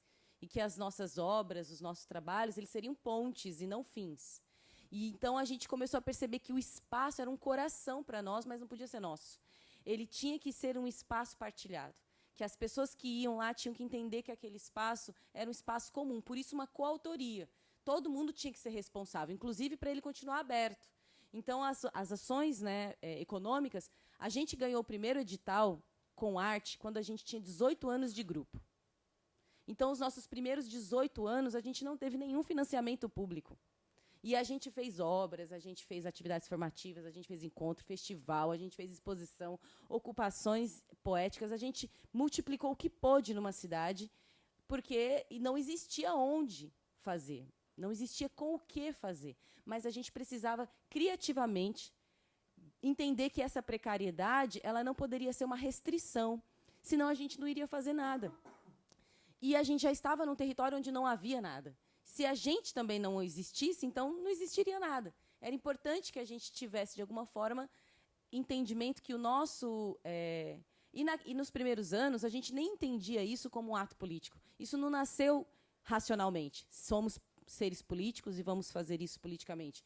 Não, isso nasceu porque era uma necessidade nossa e que a gente via nas outras pessoas. Não foi um ato de... não foi uma coisa deliberada, né? Foi uma coisa que a gente percebia que era necessária. Então, você imagina que 18 anos, as estratégias de sobrevivência foram variadas. Era R$10 do pipoqueiro, era R$50 do jornal, era R$100 da banca, era R$200 do supermercado, era a gente, cada pessoa do grupo fazendo trabalhos em variados lugares e aportando para que aquilo acontecesse. Por isso a gente só foi conseguir abrir a sede alugada quando a gente também já estava com 17 anos. Foi muito tempo até conseguir essa atitude, porque a gente achava impensável alugar um espaço. A gente não tinha recurso nenhum como a gente ia alugar um espaço. Então, quando a gente conseguiu o nosso primeiro edital, que não foi em teatro, a gente conseguiu um edital que era de comunicação, porque nós tínhamos uma TV que a gente chamava, né, era a TV Contadores de Mentira, que a gente ia na rua com uma câmerazinha digital, porque a gente queria filmar a arte que as pessoas estavam produzindo na rua. Mas a gente nem tinha onde exibir isso, mas a gente queria que a ação acontecesse. Então, a gente fazia saraus nas ruas, praticamente isso, e praças, e a gente filmava com uma câmerazinha digital para manter a ideia de que era uma TV, e a gente conseguiu um primeiro edital, que era R$40 mil na época, para isso. Nós éramos ainda somos em 12 pessoas no grupo, e a gente pensou, isso poderia ser cachê, 40 mil é bastante. Mas a gente resolveu comprar uma Kombi, porque a Kombi faria com que a gente levasse os artistas de um lugar para o outro, a gente de um lugar para o outro. A gente teria uma possibilidade de mover. Então, era mais importante do que o cachê, era comprar a Kombi. A gente comprou a Kombi e guardou o que sobrou, porque a gente falou, isso aqui vai ser o início de um aluguel. E a gente guardou, não conseguindo ter recurso para nós, mas a gente guardou, porque era uma decisão comum, era um coletivo sonhando uma perspectiva, era um ideal de vida que a gente estava tentando plantar. Então, era importante para nós aquele... sacrifício, vamos dizer, em termos econômicos, né? E a situação era muito precária mesmo. Era precária mesmo. Economicamente, financeiramente, era precária mesmo. Mas a gente entendia que aquilo dali não era mais sobre um grupo de pessoas, aquilo dali era sobre uma cidade. E aí foi o que começou também a fazer com que a gente circulasse. A Kombi era a Frida Kahlo, o nome dela. Ela era maravilhosa. A gente teve ela até 2022, quando a gente teve que vender para poder ter algum recurso para ajudar na saída do espaço, porque essa saída nos custou mais de R$150 mil. Não teve edital, não teve financiamento. A gente fez uma vaquinha e a gente conseguiu R$23 mil nessa vaquinha. E o resto foi cartão de crédito nosso, foi cachê que a gente guardou, foi oficina que a gente deu e foi tudo que a gente tentou, e estamos endividados ainda. Mas os nossos princípios e a nossa decisão política não tinha preço. Eles queriam nos fazer ajoelhar sobre as regras que eles tinham. Eles queriam dizer para nós o que era cultura, que a gente não podia se organizar politicamente dentro do nosso espaço, que a gente não podia receber atividades que eles não considerassem culturais. Eles tinham que aprovar. E a gente falou, nós não vamos viver sobre esse cabresto, porque nós ocupamos um terreno, construímos com os nossos braços e não vamos nos render a esse tipo de opressão, de fato. Mas, enfim, então, as ações que a gente faz têm a ver com essas necessidades, que eram nossas e dos outros. Então, a gente dividia em aspectos formativos, em aspectos de criação e de circulação e fruição dentro do nosso espaço e de nosso espaço para fora. Então, por isso, a gente tem atividades que estão relacionadas à infância, como o Palco e Pátio, que são ações que a gente realiza dentro da escola. O Ciranda, que é um encontro de aprendizes, que a gente percebeu que os aprendizes, de variadas instâncias, não tinham onde apresentar. E como nós estávamos em lugares que não tinham universidade, não tinha equipamento público, não tinha equipamento privado, o espaço era o lugar onde esses alunos, alunas e aprendizes, de modo geral, poderiam ter, pelo menos, uma perspectiva de onde fazer e se encontrar. Então, é um festival onde a gente convida as pessoas, os aprendizes, para eles se encontrarem, conversarem entre eles, fazerem rede entre eles, e eles já estão circulando entre eles, porque a gente conseguiu fazer com que, de alguma forma, eles tivessem alguma amarração nisso, né? Daí a gente tem as formações que são para nós também, que a gente também tem que continuar aprendendo e melhorando. Então, a gente tem intercâmbios que são relacionados às nossas tradições como grupo. A gente tem o Ofício e Raízes, que é um intercâmbio em que a gente encontra com mestres e mestras de variadas naturezas que fortalecem o nosso fazer, e aí a gente tem essa troca direta e também abre isso ao público. A gente tem os festivais, a gente tem um festival que se chama Estirpe, Encontro para Celebração e Rito, que é um festival dramatúrgico, então a gente convida, a gente faz um grande espetáculo que cada grupo compõe com a sua obra, mas no fim ele se torna uma grande obra. E a cada edição a gente tem um marco, que é um rito que a gente faz. Então, no primeiro, quando a gente foi violentamente tirado do nosso território, a gente colocou 2 caminhões de terra na rua, construímos uma cabana e começamos a intervir na rua, porque a gente queria dizer para eles que nós não éramos as paredes que eles fecharam, nós éramos a terra onde eles pisavam. Então, a gente interviu e, no último dia, a gente queimou, porque também a gente queria dizer que não eram as coisas, eram a terra. O segundo, a gente amarrou um barco numa árvore, porque a pergunta era, vocês querem que a gente vá embora ou quer que a gente fique? No terceiro, foi na pandemia, a gente teve que fazer... o terceiro foi a ocupação do nosso terreno, que foi aquele festival que eu falei que a gente ocupou. E aí os grupos participavam, né, de forma...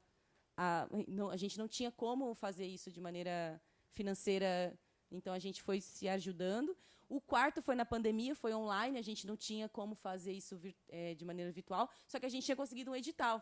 E esse edital previa que a gente fizesse o festival. Então, a gente tentou multiplicar ele de centenas de coisas, e a gente fez um ato que para a gente foi muito importante, que foi uma caminhada. A gente deu um passo para cada vítima da Covid no Brasil, porque a gente entendia o que o teatro pode fazer diante da morte.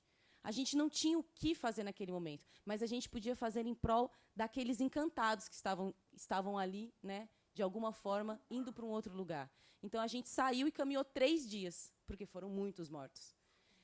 Foram muitos passos. Então, a gente caminhou, a gente cruzou 3 cidades, chegamos até uma nascente do rio Tietê, e lá a gente finalizou o ato. Então, foram muitos passos, 3 dias caminhando, porque era o que a gente podia fazer ali enquanto corpo político e poético também, né? E o quarto, o último... Essa foi a última, né? É a última. E aí a gente tem o Festival de Mulheres, que é o Vem Trinteia, aí a gente tem atividades que são saberes da comunidade, onde a gente só convida pessoas que são da comunidade para ensinar, compartilhar o saber que ela tem, seja de qualquer... seja comida, seja o que ela entender que aquilo é um saber dela. E tem outras várias atividades que são ações culturais de fruição, circulação, né, pensamento, ocupação de pensamento. Estar em espaços como esse, para a gente, também são espaços de ocupação de pensamento, que são territórios onde a gente não é muito... Nós não somos oriundos da faculdade, né? O Felipe é o único que teve uma formação teatral dentro de uma universidade, dentro do nosso grupo, né? E foi aqui, né? Então, nós, de modo geral, não estávamos nesses espaços. Então, para a gente também é um entendimento de ocupação de pensamento, é uma ação cultural. Então, é um pouco isso. Acho que eu falei muito. É que é muita coisa, gente. São 30 anos, é muita coisa. Eu não gostaria de comentar a questão que bioma cultural é isso. Não tem muito. Eu só comparo a floresta, porque às vezes é difícil falar para as pessoas que não estão nesse nosso meio o que é que vocês fazem, como sobrevivem, o que comem. O que a gente diz é, compara a gente com uma pequena floresta, que nasce com uma pequena sementinha e vira uma árvore centenária, que precisa de tempo para isso, que precisa de condições para isso. Compara a gente ao massacre que há, sobretudo no Brasil, dos neopentecostais, que estão criando um certo modelo cultural e a gente como uma resistência ali. Compara a gente com a quantidade de territórios devastados, como terra arrasada, como fazem nas guerras, para não sobrar nada. Está acontecendo com o Teatro de Container agora, um outro grupo em São Paulo, uma expulsão igual. A diferença é que eles estão na capital e têm mais visibilidade. É a única diferença. Mas o que está acontecendo é a mesma violência. Compara a gente com o Vento Forte, que é um grupo tradicional, que acabou sendo destruído por um acaso, pela mesma pessoa, que era o prefeito de Suzano, que está trabalhando na gestão do prefeito Nunes. Então, na verdade, o que a gente tenta dizer é uma contracolonização mesmo. É o fato de que a gente tem que manter os territórios em seus territórios. A gente tem uma opção em manter nossas microflorestas vivas. Isso o planeta está vivendo e nossos grupos vivem há séculos. Há séculos. Então, como eu comparo com o bioma, é sempre de sol que a gente cresce, de condições e adubo que a gente cresce, que a gente vai virar uma floresta inteira, e que a gente tem vivido esmagamentos, que as cidades colocam a gente em vasos de plástico, vão espremendo nossos fazeres em pequenos formatos, e a gente está dizendo, não quero esse pequeno formato, eu vou viver a partir de um território amplo em que as minhas raízes cresçam. É um pouco isso, mas é só uma metáfora para dizer sobre tudo isso que essas pessoas fazem. E aí eu fiz um livro que fala sobre isso. Aí depois eu te deixo um livro desse. Só para complementar, assim, eu acho que essa falta de financiamento também é um projeto.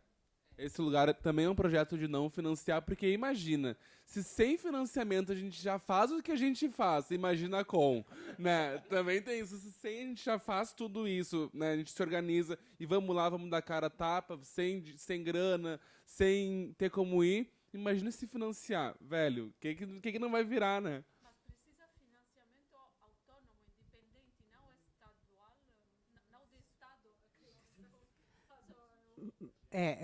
Eu acho que o financiamento...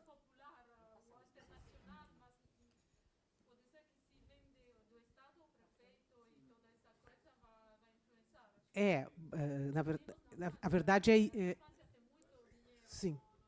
Mas aí da gente pensar também que o dinheiro público não é dos gestores, não é de quem está lá. Essa que é a questão, né? O modo como o dinheiro público é gestado. O dinheiro público é de nós.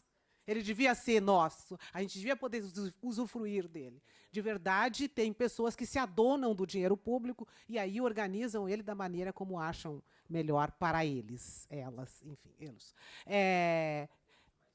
Vamos fazer mais duas questões. E enquanto o Erivan se desloca, só dizer Novembro Negro, para quem não sabe, quem é de fora, é um momento importante aqui da luta negra, que foi batalhado pelas pessoas negras em luta, pelo movimento negro, e que estabelece um momento que é, ao mesmo tempo, de luta e comemorativo, tendo o 20 de novembro como marco e não o 13 de maio, que historicamente é considerado o dia da abolição da escravatura, onde a princesa querida foi lá e assinou e nos liberou de trabalhar de graça para eles.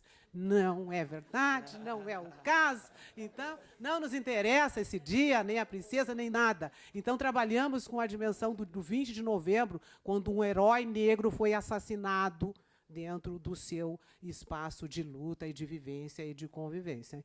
E o que começou com uma semana, que se chamava Semana da Consciência Negra, se expandiu para uma ideia de Novembro Negro. só que muitas vezes cooptado de forma a nos fazer voltar para a senzala agora quase como por livre e espontânea vontade, né? Porque a gente fica sendo demandado. Mas vamos fazer isso para fazer aparecer a luta negra. Vai, faz lá, fala isso. E tudo sem ser pago, enfim. Então, só para situar quem não compreende a ideia do Novembro Negro aqui que foi levantado. Por favor, Andy, querido. Tá ligado, já? Oi, gente, bom dia. Que vergonha. Tá. Meu nome é Andy, sou mestranda do PPGAC, tá? Enfim, na verdade, ouvindo vocês, é mais uma reflexão do que uma questão, tá? Tem problema? Não, pode ser? Por favor. Desde ontem que o Thiago falou um pouco sobre quem performa a pobreza, né? E essa relação com a educação e com a arte, tenho pensado muitas coisas, e hoje, ouvindo vocês também, eu ainda me considero uma pessoa pobre, mas enfim, eu sei que hoje estou em outro lugar, né? Mas tive uma infância bem difícil, e acho que é importante que todo mundo saiba que se eu faço teatro profissionalmente hoje, foi porque eu estudei na Universidade Estadual do Rio Grande do Sul, que tinha uma novidade que eu nunca tinha visto em curso universitário de teatro, que era um curso noturno. E aí eu não precisava largar meu emprego, né? Então, que interessante, né? Só o horário da aula já abriu muitas possibilidades, porque a gente era em Montenegro, as pessoas não se importavam de pegar o ônibus de 1h30 depois de passar 8, 12 horas trabalhando, né? Desde que elas pudessem continuar se mantendo, porque quando tu tá num local de pobreza, abrir mão do emprego é quase como um suicídio, né, gente? Enfim, vou comer o quê? E isso foi um recorte muito forte para mim, porque esse é o primeiro ano que eu estou vivendo 100% de arte, e é muito complicado, né? Eu tive que trabalhar com 3 editais e mais outros trabalhos, e, enfim, eu trabalho desde os 18 anos de idade profissionalmente. No caso da minha família, isso foi um privilégio, porque todos os meus primos começaram com 12 anos. E sempre fico pensando, né, nessa perspectiva de quem performa a pobreza mesmo, né, quem cria esse projeto e o que quer com esse projeto, porque eu sou uma pessoa com quase 40 anos e não sei se eu tenho energia para lutar tanto para ter uma profissão, né, porque eu, enfim, já estou há muito tempo trabalhando. Para nós, para qualquer pessoa que já tenha vivido em situação de pobreza sabe, né, os meus parentes morrem com 40 anos, gente, trabalhando, infartou. Né? Meu primo morreu com 37 anos, estava 1 ano com uma mancha no corpo, mas não podia parar de trabalhar e era câncer. E em 9 meses ele morreu, sabe? Então, fico sempre pensando como é que a gente cria possibilidades, tanto para formar um público com pessoas pobres, como para permitir que essas pessoas possam olhar para a arte como uma profissão de verdade. Né? Não espero isso para mim. Como eu disse, tenho quase 40 anos, eu não acho que em 20 anos as coisas vão mudar e, sinceramente, não quero estar com 70, 80 anos passando trabalho, né? Que é a realidade de muitas pessoas da minha família. Minha avó trabalhou a vida toda e hoje está lá com osteoporose, Alzheimer, vive em outro planeta. E não é o que eu quero para a minha vida, mas, ao mesmo tempo, queria criar oportunidades para pessoas como eu. Assim, sabe? Porque quando eu entrei na UERGS em 2017, eu pensava muito sobre a atuação, que eu acho que é o que eu faço melhor, eu canto também. E, quero estudar a minha profissão e tal, mas como é que tu faz isso, né? Trabalhando tanto para se manter, em primeiro lugar, tendo que decorar, no meu caso, estava decorando 3 textos, né? Tendo que decorar isso e estava trabalhando também no espaço de festas. Como é que eu vou sentar e estudar meu ofício e ainda fazer um exercício físico, porque o meu corpo é meu instrumento, sabe? Ainda ter uma boa noite de sono, enfim. Como é que a gente soluciona um pouco isso, né? E cria perspectivas para pessoas mais pobres também terem essa oportunidade. E um outro lance também, eu vivo os 2 mundos, eu sempre digo isso, né? Quando eu estou no palco, eu olho para a plateia e eu vejo pessoas da academia, da classe, e não vejo os meus, me preocupa demais, né? Vou convidar meus parentes e, eu queria ir, prima, mas enfim, é só eu naquela casa, e o fulano agora está nas drogas, e aí é uma luta, não sei o quê, e tu ouve tudo aquilo e tu sai, porra, a vida da pessoa é uma merda. Como é que eu vou convencer ela a ir me assistir, né? Enfim, são muitas questões que eu trago, assim, já que a gente está falando sobre performar a pobreza, que é a realidade das comunidades, assim, né? E embora às vezes eu moro no centro histórico hoje, vivo outra vida, e às vezes parece que eu quero pensar que eu não faço mais parte desse grupo, mas daí eu vou lá visitar e eu lembro, tem isso ainda, né? Tem essa demanda que é a demanda do meu grupo. Enfim, é isso aí. Obrigado, gente. Obrigado, Andy. Andy é minha orientanda de mestrado. Seguindo aquela coerência. Alguém mais gostaria de um último comentário? Sim. Posso falar só uma coisinha rapidinho? Por favor. Gente? Aproveitando, as colegas lembraram, dia 27 a gente vai estar apresentando no Simões Lopes Neto. Tá? Brilhante Negalu musical. É um musical que retoma a figura da Negalu, que foi uma artista muito importante nessa cidade. E acho que é importante que ela entrou para a história de Porto Alegre como uma figura marginal, mas mais do que isso, era uma artista, né? Cantora, atriz, bailarina, e acho que é importante que isso seja trazido de volta. Então, dia 27 e 28 no Teatro Simões Lopes Neto, às 20 horas, tá? Espero vocês lá. Ok, então ouvimos e terminamos, porque já passamos do horário para variar. Tá certo. Por favor. Bom dia mais uma vez. Ontem à noite eu tinha muita certeza de que estava no Brasil, porque estava num espaço, chamaram de, no Gaúcho, né? Churrasqueira Gaúcho, etc. As coisas estavam aí muito boas e quando eu voltava com o meu parceiro Tivane, as conversas eram mesmo sobre as carnes, as delícias, etc. Mas agora quando eu entrei aqui para a sala ouvindo as experiências ali, sinceramente eu estava a ouvir as coisas todas de Moçambique. Então levaram-me de volta para casa e quando me levaram de volta para casa começaram a saltar algumas questões nas quais também temos experiência. Primeiro, uma das dificuldades que as pessoas têm, ou que esses grupos estão a ter, é da questão da profissionalização. Ou seja, acho que não consideram a arte como trabalho. Isso a mim incomoda muito, porque por que eu tenho que ser ator e médico? Por que eu tenho que ser isto mais qualquer coisa? Ou seja, eu tenho que depender dos recursos extras para financiar aquilo que é meu emprego. Eu escolhi ser artista e este é meu trabalho, que me paguem assim eu quero viver, comer, dormir, sem me preocupar em procurar me prostituir com outras coisas, porque este é meu emprego. Fizemos um movimento que é chamado Arte é Trabalho, então pague pelo trabalho. Mas, infelizmente, só funcionam no dia 1 de maio para fazermos aquelas passeatas e, depois disso, de novo, morremos de hemorragia.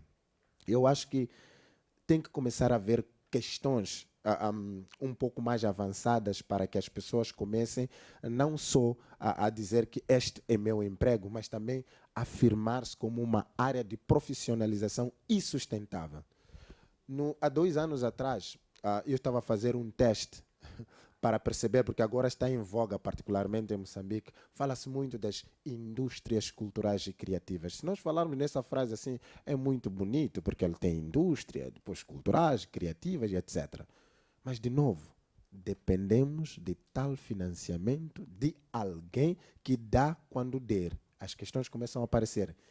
Quantos grupos existem e quem vai ter acesso a estes financiamentos? São as mesmas pessoas, dos mesmos grupos, ciclos, e nós até temos uma expressão que a gente usa, que são nhonguistas, ou seja, são aqueles indivíduos que são intermediários entre aqueles que são conhecidos e não conhecidos, procuram ter. E os outros grupos acabam, de novo, morrendo de hemorragia. E nós procuramos perceber se existem estatísticas culturais de uma instituição que trata de estatística. Foram claros e evidentes a dizer que as estatísticas específicas para a área da cultura sobre o que ela produz e deixa de produzir quase que não existem, porque o setor cultural esteve sempre atrelado a alguma coisa. Turismo, é mais fácil ter dados de turismo, educação, é mais fácil ter dados de educação, mas não temos dados de cultura. Eu penso que isso é brincadeira. Agora, por exemplo, está-se a pensar uma coisa chamada estatutos de artista. Boa ideia, criar o estatuto em que o artista pode ser considerado um profissional independente, produção, já pagamos impostos e etc. Mas quem participa para a produção desses instrumentos? Eu particularmente recebi de um amigo uma mensagem: aceda ao link, entre e participe. Eu não sou cobarde. Eu disse, não vou participar, porque não é assim. Eu posso ser dirigente de um grupo de artistas, mas não posso por ser dirigente, falar em nome dos outros, sem consentimento dos outros e termos a mesma língua. Então, é um pouco complicado saber que temos que mendigar por espaços, temos que mendigar por financiamentos, temos que mendigar por produções, temos que mendigar por muitas outras coisas. Aliás, agora que falo, estou a brincar com um crédito bancário, porque em 2017 tive a coragem de levar certos estudantes e colegas para a África do Sul para um festival que me prometeram que iriam pagar até hoje. Então tive que entrar com uma ação na banca para tal. E quem paga isso? Mas depois, quando trazes prêmios, quando há uma notícia do jornal, há um encontro aí com políticos, foram representar o nosso país. Agora eu falava com o Tivan. Há alguém que ia pedindo fotos. Mostrem as fotos dos vossos partilhos. Eu não partilho minhas fotos com ninguém. Eu estou à venda. Quer aquilo que é meu? Pague. Cada foto paga-se. Paga-se. Então, eu penso que nós temos que chegar um momento e dizer que, olha, não estamos para brincadeiras. Ou paga, ou paga. Muito obrigado. Obrigada. A gente é isso, somos muito mais parecidos, muito mais semelhantes nas adversidades do que gostaríamos, né? E volto a falar, isso tem a ver com a gênese que nos trouxe até aqui. Quando a gente não pensar sobre ela, pensar no sentido de mexer com ela, a gente não vai também conseguir sair para além daquilo que a gente vai construindo como possibilidade, que já é muito, como alguém bem disse, né? Fazemos milagres, né? Mas tem alguma coisa que é da ordem de coisas que a gente ainda não tocou profundamente. Aqui a gente tem dados, e os dados dizem que a cultura é um dos grandes produtores de renda e de riqueza desse país, né? Esse trabalho que as pessoas fazem, que mobiliza outros milhares de pessoas e que mobilizam dinheiro que não é, muitas vezes, o público que devia estar aqui, mas que mobilizam o dinheiro, que faz uma economia girar, ele produz muita riqueza neste nosso país, e os ministérios da cultura, lá, eles têm esses dados, né? Então, a gente, diferente de vocês, a gente sabe os dados e, mesmo assim, insiste em colocá-los de lado, deixá-los como dados, como uma coisa que está lá fora da relação com as práticas. Já nos estendemos demais, mas, enfim, eu acho que é sempre importante esse momento que a gente pode conversar e trocar, porque senão também não faz sentido a gente fazer um simpósio e, sobretudo, assim, na presença, não é? Então, nos estendemos e está bem estendido. Muito obrigado, queridos, queridas, queridos. Salva de palmas para essas pessoas maravilhosas aqui, que muito nos trouxeram.